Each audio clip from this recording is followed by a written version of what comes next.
Hi అండి, అందరికీ నమస్తే. నేను మీ అఖిల. వెల్కమ్ బ్యాక్ టు చిన్ని బ్లాగ్స్. సో ఈరోజు వీడియో వచ్చేసి ఏంటంటే మార్నింగ్ బ్రేక్ఫాస్ట్లోకి పల్లి చట్నీ ఎలా ప్రిపేర్ చేసుకోవాలో చూసేద్దాం. స్టవ్ ఆన్ చేసి ప్యాన్ పెట్టి హీట్ అయ్యాక 1 కప్పు పల్లీలను వేసుకొని చూపిస్తున్న విధంగా దోరగా వేయించుకొని లైట్గా పొట్టు తీసుకోవాలి.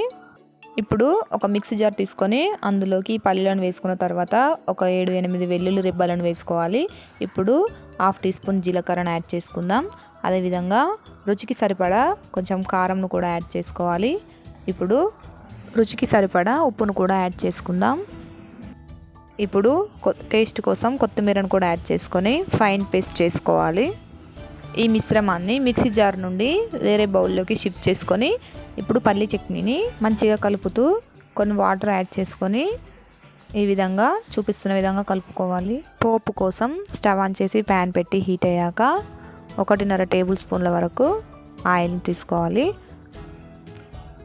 ఆయిల్ హీట్ అయ్యాక అందులో కొంచెం 1/2 టీ స్పూన్ ఆవాలు, అదేవిధంగా 1/2 టీ స్పూన్ జీలకర్రను కూడా యాడ్ చేసుకుందాం. ఇప్పుడు 2 ఎండుమిర్చిని కూడా వేసుకుందాం.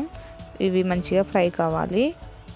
ఇప్పుడు అందులోకి కొంచెం కొత్తిమీరను కూడా వేసుకొని కొంచెం పసుపును కూడా యాడ్ చేసుకుందాం.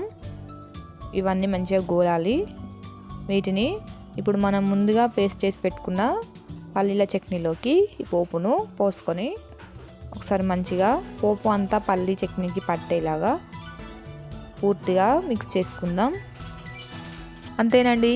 ఈ విధంగా పల్లి చట్నీ చేశారంటే మార్నింగ్ బ్రేక్ఫాస్ట్లోకి ఇడ్లీ, దోశ, వడలోకి టేస్ట్ అదిరిపోతుంది. మీరు కూడా ఒకసారి ట్రై చేసి మీ ఫీడ్బ్యాక్ని నాకు కామెంట్లో చెప్పండి. సో ఈ వీడియో కనుక మీకు నచ్చినట్లయితే do like, share, subscribe our channel.